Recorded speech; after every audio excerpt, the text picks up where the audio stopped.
dunia. Kali ini kita outdoor di sebuah lokasi di Jogja, di atas bukit. Tempatnya apa ini, Mbah? Ya, kalau tempatnya ini dinamakan Bukit Mintorogo. Berdampingan ini yang sebenarnya ini agak geser ke barat. Baratnya lagi itu adalah Bukit Indrokilo, sini Mintorogo, kemudian yang gunung sebelah sana atau bukit sebelah sana, karena kalau bahasa Jawa itu gunung ya bukit. Bukit sebelah sana itu Bukit Kukusan namanya, atau Gunung Kukusan.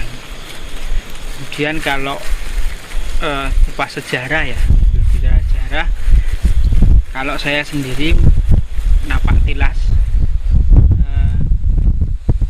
perjalanan dari simbah-simbah saya dulu, ya guru-guru saya dulu apanya latihan berlatih matiraga di bukit ini selama beberapa hari gitu, 40 sampai 100 hari itu biasa sih. Tapi itu zaman dulu, kalau sekarang mungkin ya nggak tahu juga masih dipakai apa tidak. Tempat pertapan berarti. Pertapan ya, namanya Pertapaan Mintorogo. Kalau di cerita wayang itu Begawan Mintorogo. Iya. ya bukan Mintorogo itu Arjuna yang bertapa bergelar Begawan Ciptoning Iya, Ciptoning di Bukit Mintorogo. Sebenarnya bukan cerita itu persis di sini kemudian Arjuna bertapa di sini, tidak, tapi ya biasa di tanah Jawa itu kalau ya disangkut pautkan dengan cerita-cerita pewayangan Perlatan aja. iya. Kalau sejarah sih situasi sebenarnya mungkin Mas Tono lebih tahu itu stupa atau apa. ya. Jadi kalau tapi kan ini kan lokasi syutingnya ini kan di atas tandon air, entah masih berfungsi atau tidak itu. Jadi ya Mintorogo ya di sebelah di Mbak, sebelah sana. Menongin di Sebelah timur. Oh, timur. Nah, timur ini. Nah, kalau dari Mintorogo sendiri itu kan kalau di pewayangan itu kan tempat bertapanya Arjuna untuk mencari senjata, apa namanya itu, panah Pasupati gitu. Nah, dia kan istilahnya nanti bergelar Begawan Ciptoning atau Ciptoning gitu kan. Jadi kan sebelum perang Bharatayuddha itu kan dia mencari senjata, dan istilahnya itu kalau Arjuna itu kan dia lebih menyatukan cipta dan rasa gitu kan. Kalau karsanya itu malah di kakaknya si Werkudara itu. Jadi kan kalau si kakaknya itu kan karena karsanya kuat, hanya dia wataknya keras gitu. Sedangkan Arjuna itu wataknya halus. Nah, jadi memang itu kalau di pewayangan itu, walaupun juga yang namanya Mintorogo atau Pertapaan Mintorogo itu yang nggak cuma di sini, itu kan itu sesuai dengan kearifan lokal masing-masing gitu kan. Nah, kalau kita menilik atau melihat di sini di petilasan Mintorogo itu atau Pertapaan itu kalau secara arkeologi ya, itu kemarin sempat dilihat atau dikunjungi dari BPCPDY itu, ya masih kemungkinan itu adalah stupa. Jadi kan kalau stupa itu kan kalau pada candi itu kan, atau peninggalan zaman dulu itu biasa diletakkan di puncak bukit gitu.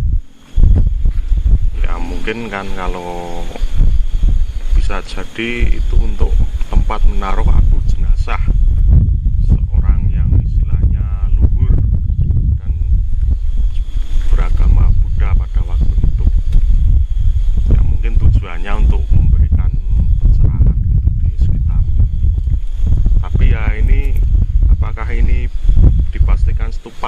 enggak itu saya juga nggak tahu, ini cuma kemungkinan saja kalau menurut saya gitu.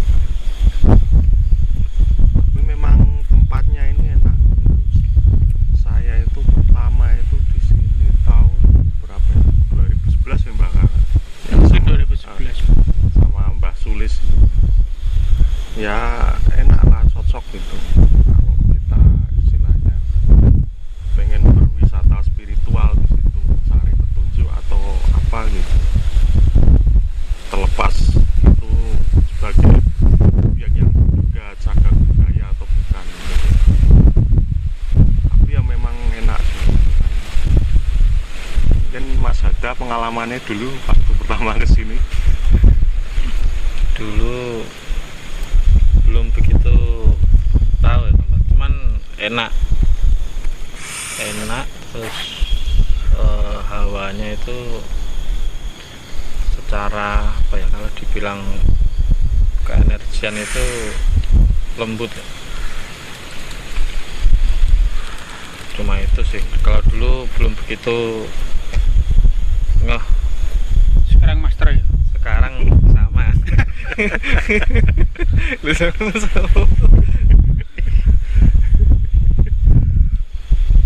Tapi nganu sih apa ya, ya mungkin karena dulu awal-awal gitu kan, awal-awal kesini itu ya nyaman-nyaman saja nih saya gitu kan. Ya pada berikutnya ya pernah siang ya malam kesini.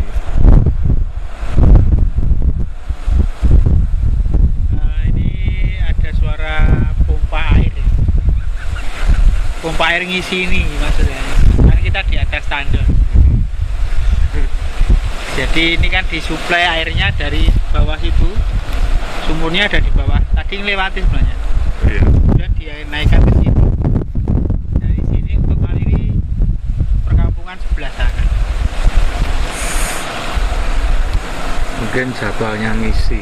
Ya, jadwalnya ngisi jam ini. Sempat kaget ya. Oh, tak pikir angin gitu. Tak pikir udan. Bukan banyak. Jadi sebenarnya ini lokasi secara komplit itu dimulai dari Bukit Indrokilo itu sebelah sana ya. Itu ada Ondo Budo. Tapi saya capek-capek juga. Maksudnya Ondo Budo itu kalau naik dari sebelah barat itu ada batu gede gitu. Naiknya itu lewat tataran situ dari barat sana. Saya pertama kali lewat sana soalnya dari jalan kaki dari bawah naik gitu. Lumayan, tapi badan dulu masih kecil lah. Nggak sebesar ini. Jadi kalau istilah Ondo Budo itu kan, kalau di nganu itu ada di Dieng itu istilahnya Ondo Budo. Jadi dia memang tangga naik itu memang dia memang kuno gitu kan ya, dibuat untuk sebagai yang mungkin pertapa zaman dulu atau peziarah zaman dulu untuk naik ke situs. Kalau di Dieng ya di sini mungkin sama gitu. Jadi kan Budo di sini bukan agama Buddha, itu kan mengacu pada istilah kuno gitu. Kuno ya. Ondo Budo ya berarti Ondo yang kuno. Tangga yang kuno gitu kan. Berapa kuno ya nggak tahu, Ya. pokoknya kuno kan. Kuno itu ya Budo gitu kan, kalau orang Jawa gitu.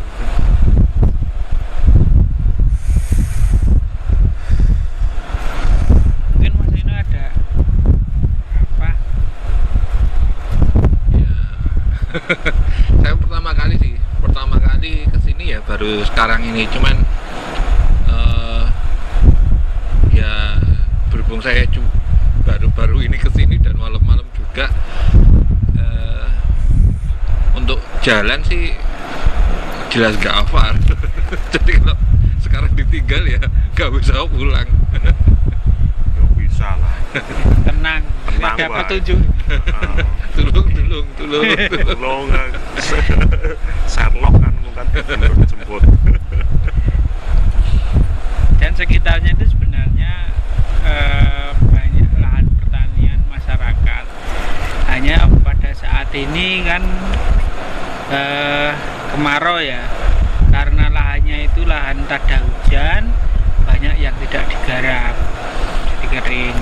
Tapi kalau kering begini biasanya ada yang memanfaatkan ranting-ranting kayu itu kemudian dibuat areng. Di bawah tadi kita melewati bekas-bekas hitam-hitam itu bekas dibuat areng. Ya kalau nunggu buat areng itu di sana kan berapa jam gitu, kemudian dibenake itu nggak boleh lupa, kalau lupa ya habis jadi abu. Maka kalau malam-malam ada yang tidur di situ ya berarti itu buat areng. Tempatnya itu memang untuk sering untuk tirakat, untuk pertapaan. Ya, terus sejarah simbah saya kan juga mbah-mbah saya itu menyusun suatu serat untuk pangruwatan, ada ditulisnya di sini. Mbah saya sama seorang dalang dari Wedi namanya Pak Mardi Galwoko. Ya, Pak Mardi Galwoko. Itu nyusun seratnya itu ada di pertapaan yang tadi mungkin akan bersama dengan ini akan ditayangkan, diselipkan gambarnya tadi kita rekam, mungkin bisa ditampilkan besok. Itu rekaman di situ. Pada saat penulisan itu tidak pulang selama kurang lebih 40 sampai 100 hari, saya agak lupa soalnya. Tapi di situ hujan ya di situ, kalau makanan ya bawa beras, bawa lauk itu kemudian dimasak. Nah, tugas mbah saya itu turun untuk cari lauk itu kemudian dimasak di atas. Dari yang wis Mbah Mardi Galwoko itu seorang dalang ruwat. Kemudian di daerah Wedi dan sekitarnya sudah nggak asing lagi dengan nganu Mbah Mardi Galwoko. Wedi itu mana? Klaten. Klaten. Ya. Setahu saya itu pertapaan ya itu dipakai mbah-mbah saya itu. Tapi kalau umumnya memang buat nepi juga ya. Iya, itu kan tadi sebenarnya tidak karena gelap, tadi tidak tampak ada tulisannya pertapaan Mintorogo itu ada tulisannya. Kalau sejarah ininya Saya kurang tahu. belum tahu gitu. Ya sebenarnya pertapaan itu kan hanya mengacu pada tempat yang menyepi sendiri untuk kontemplasi, menghubungkan diri dengan sang Kalik untuk menerima wejangan-wejangan itu secara khusus, tidak tercampuri atau terganggu oleh lingkungan sekitar. Makanya pertapaan itu dicari yang memang terpencil. Iya, di atas bukit. Atas bukit atau yang jauh dari penduduk. Seperti kemarin kita ada di Candi Giri, itu juga kalau menurut saya sendiri pribadi ya itu sebuah pertapaan juga. Di sana ada pertapaan, ada dua pertapaan sebenarnya, sebelah timur sama sebelah barat.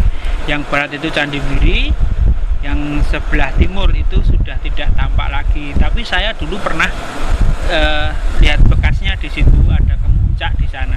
Tapi kemarin saya cari lagi sudah nggak ada.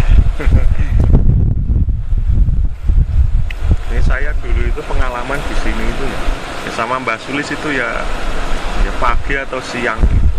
Ya biasa lah, semedi biasa di situ malah dapat itu buntut tupai itu loh, ekor tupai. Tahu-tahu di sebelahnya ya mungkin beneran atau gimana gitu. Ya kadang itu cuma isyarat itu. Isyarat juga. Jadi kalau Bang Tono itu mendapat buntut bajing atau buntut tupai itu, saya di sini dapat korek kuping yang dari Kuningan.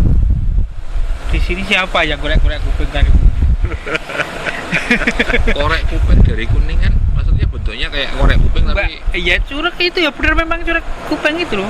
oh Kotoran itu loh. tapi dari Kuningan. Dari Kuningan. Ya itu kan isyarat juga. Isyarat sebenarnya itu bendanya ya kalau dibilang berharga ya enggak. Ya enggak berharga sebenarnya, tapi kan itu suatu isyarat untuk kita menelaah diri kita sebenarnya bagaimana. Untuk kita renungkan ya jadi ya nggak dapat ake atau keres atau apa ya nggak, cuma memang dikasih isyarat seperti itu. Ya ini kalau kita bicara dari sisi pengalaman spiritual seperti itu.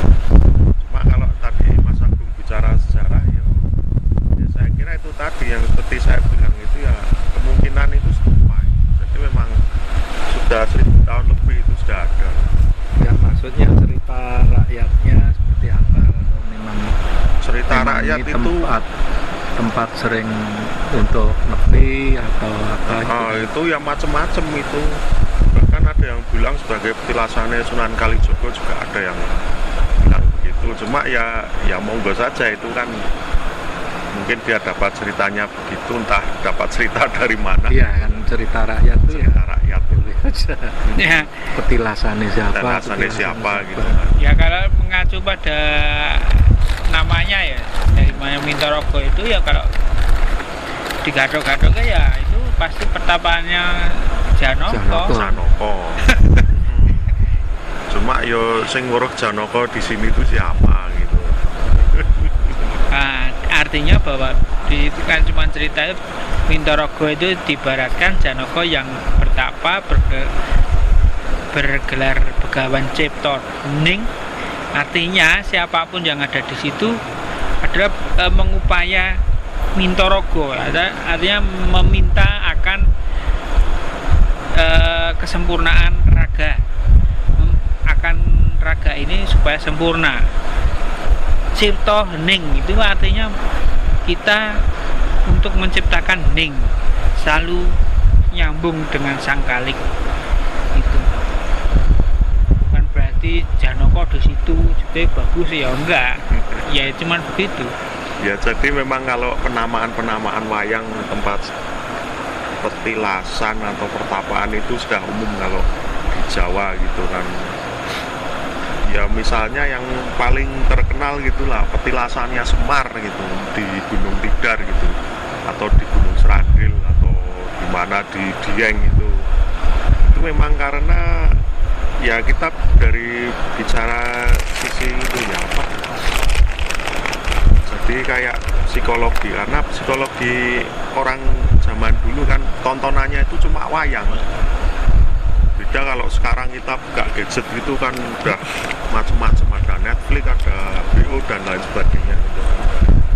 Internet gitu. Nah sekarang dulu kan hiburannya cuma wayang, daya ingat masyarakatnya ya cuma sampai di situ gitu kan.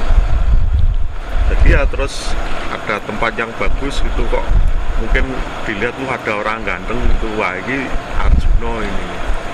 Terus dihubungkan, wah berarti yang ada kalau Arjuna sedang bertapa itu gimana?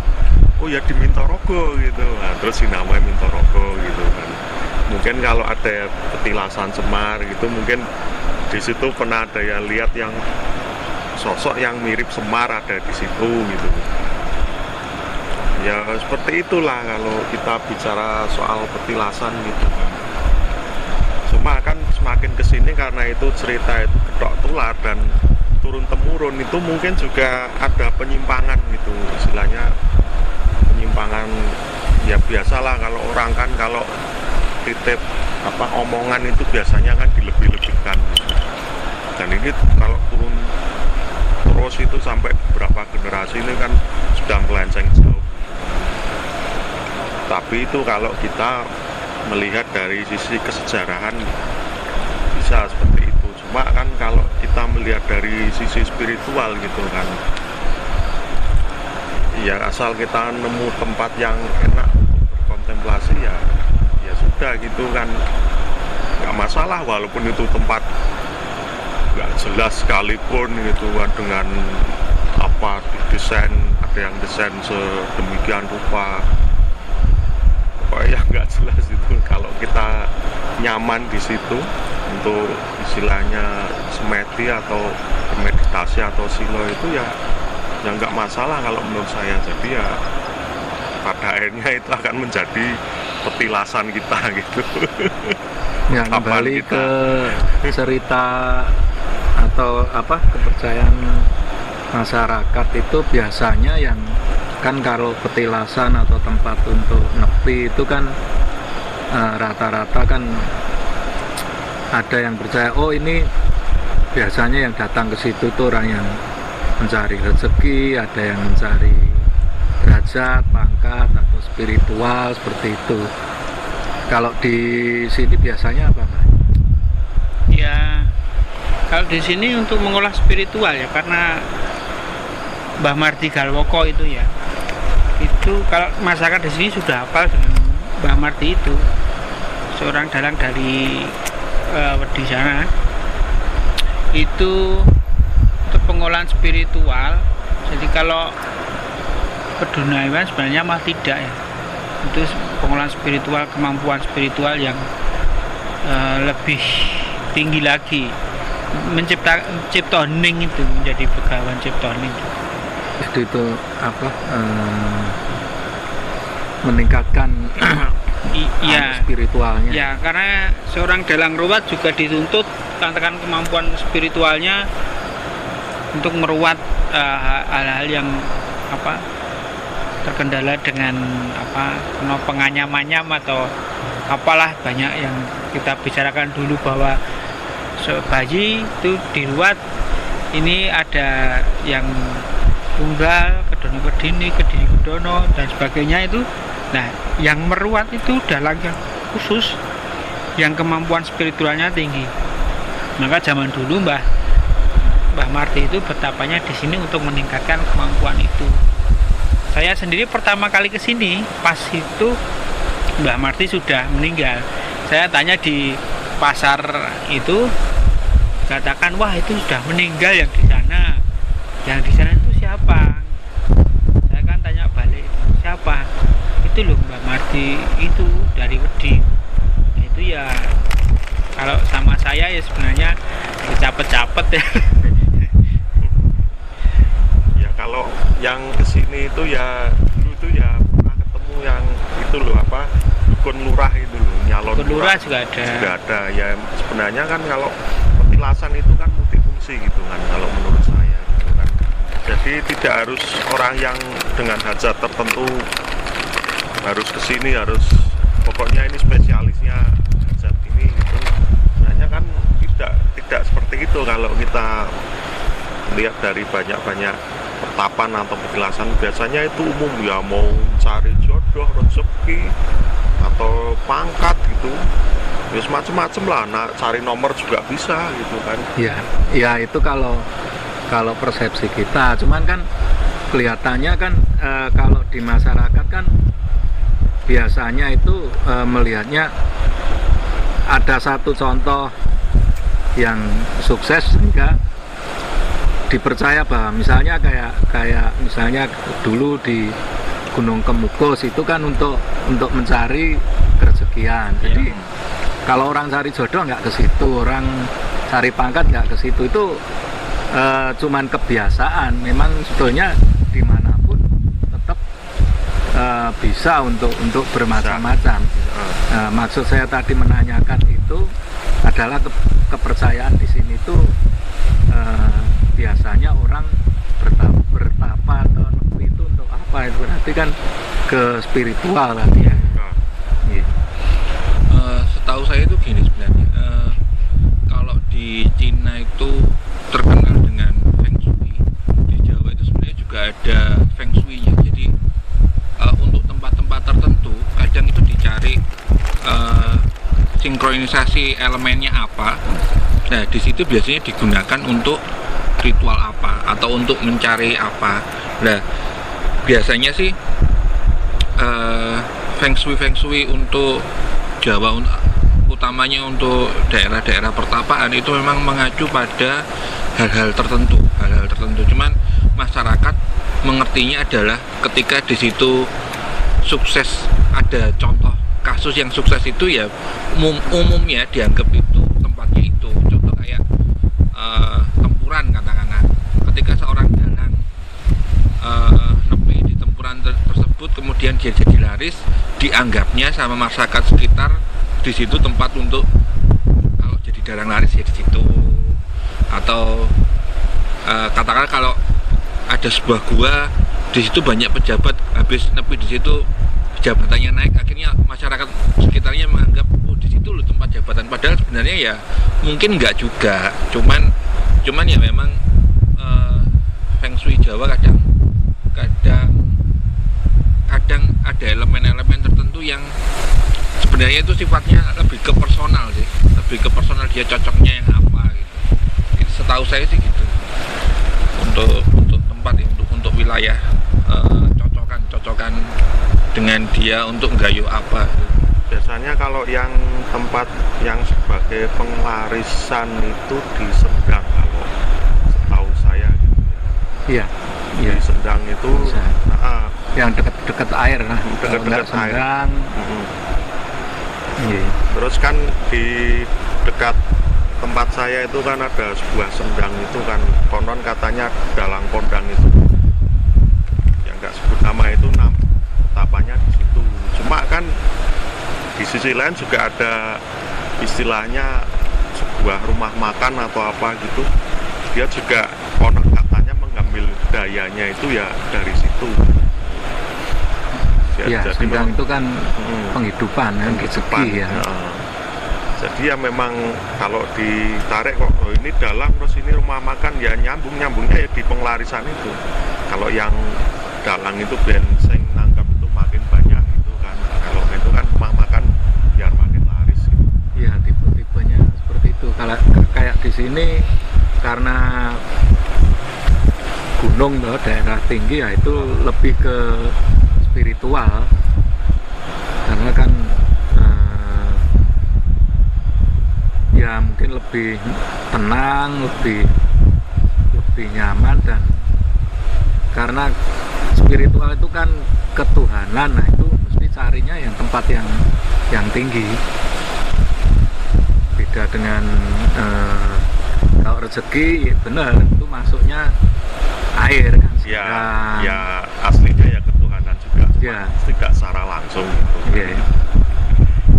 Ya semua ya ketuhanan, cuma maksudnya Iya, bukan gitu. tapi kan titik beratnya beda. Iya. Kalau di tempat-tempat yang tinggi pegunungan seperti ini, biasanya memang titik beratnya memang ketuhanan dan Iya, murni, artinya bukan spiritual. spiritual, bukan menitik beratkan pada kerezekian. Kalau kerezekian, pengalisan itu kan titik beratnya pada masih Duniawi. duniawi. Jadi artinya masih raga kita yang dipeni. Kalau yang dia sudah tidak memikirkan itu sebenarnya. Beda juga untuk yang kanuragan. Ya, kalau pernah dengar itu kalau yang untuk kanuragan itu katanya tempat pertemuan. Jadi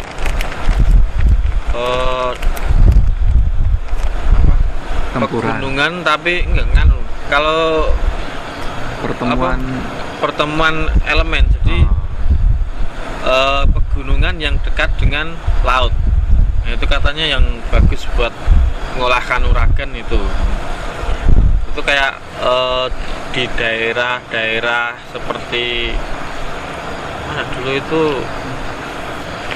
di daerah Karangbolong atau mana itu ada. Jadi Wow.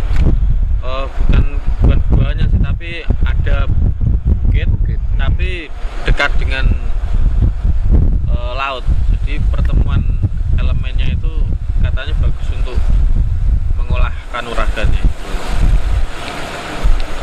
Ya, kayak yang di Ngobaran itu ya, Ngobaran itu. Ngobaran ya Bukit. bisa itu kan bukit apa itu nganu sih. Ya bukit ya tebing gitu kan. Ada gua juga ada. Nah, ya guanya ada gitu. Banyak di sana guanya. Secara teori soalnya anu sih.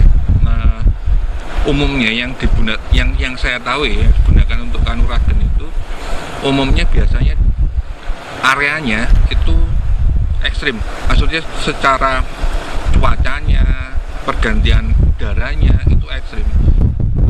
Kenapa kok dipilih tempat-tempat yang seperti itu? Kan memang yang diolah ini badan fisiknya. Jadi ketika dia tidak mampu untuk menangani perbedaan suhu yang ekstrim, perbedaan udara yang ekstrim, ya dia nggak bakalan kuat badannya. Tapi biasanya banyak cita-cita di luar negeri juga, di sini juga rata-rata mencari tempat-tempat yang memang posisinya itu suhu udaranya ekstrim. Jadi entah itu anginnya kenceng, entah itu suhu udaranya gampang berubah, jadi sehingga dia bisa melatih badannya sehingga lebih kuat, lebih ke arah daya tahan secara fisiknya jadinya lebih bagus. Yang setahu saya sih gitu. Makanya bisa jadi kalau yang pertemuan di bukit itu langsung kena laut itu juga bisa. Soalnya biasanya memang latihannya di tebing-tebing ekstrim.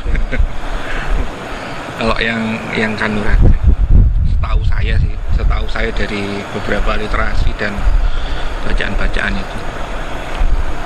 Dan juga kalau kita ngomong petilasan itu kan pertapaan itu kan seperti Mbak Sulis bilang di sini untuk menulis tentang buku tentang ilmu ruwat itu kan. Saya jadi teringat di Lawu itu kan ada Candi Sukuh gitu. Candi Sukuh itu kan dia candi ruwatan bisa dibilang, karena memang di reliefnya itu dia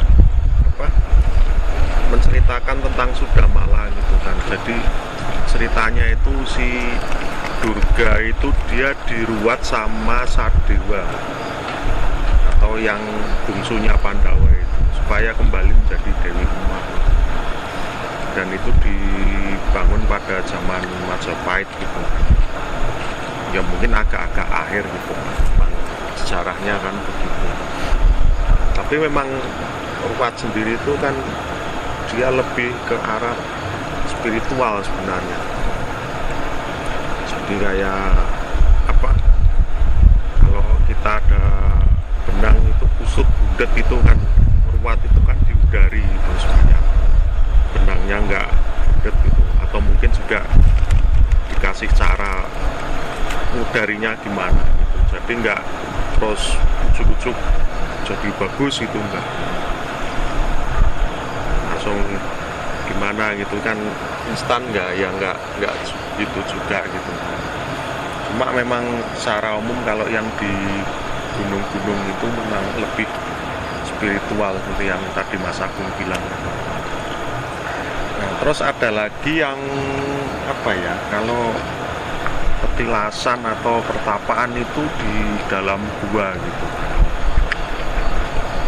Di dalam gua itu juga itu ya mungkin untuk spiritual juga ya Mas Agung. Iya.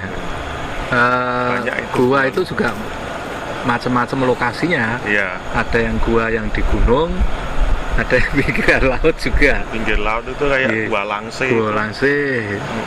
Itu cari rezeki. Nah itu malah itu. Jadi kalau mitosnya di Gua Langse itu kan pesugihan ya. Enggak. Dulu itu tempat pertemuan rapatnya para wali gitu loh.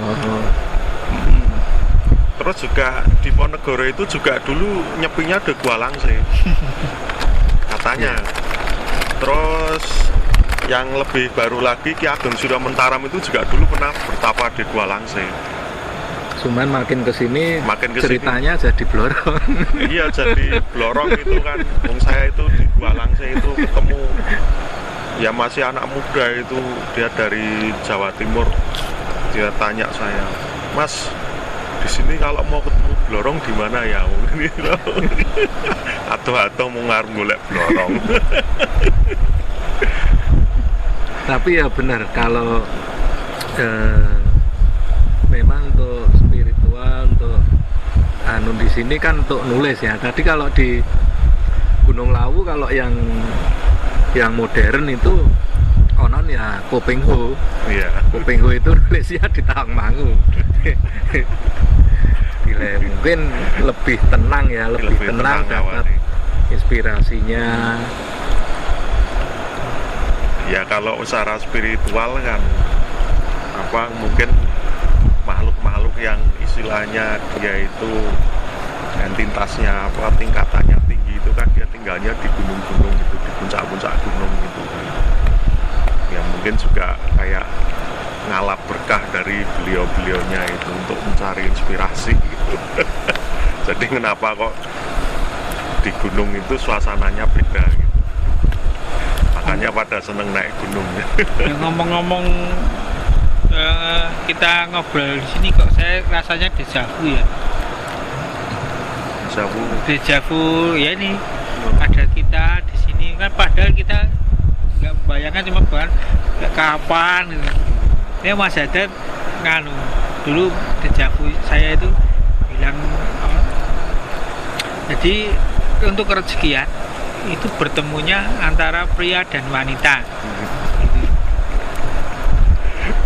Tapi menurut ingatan saya adanya di sini, kita jagongan di sini, makanya saya bilang ini kok saya dejavu ya.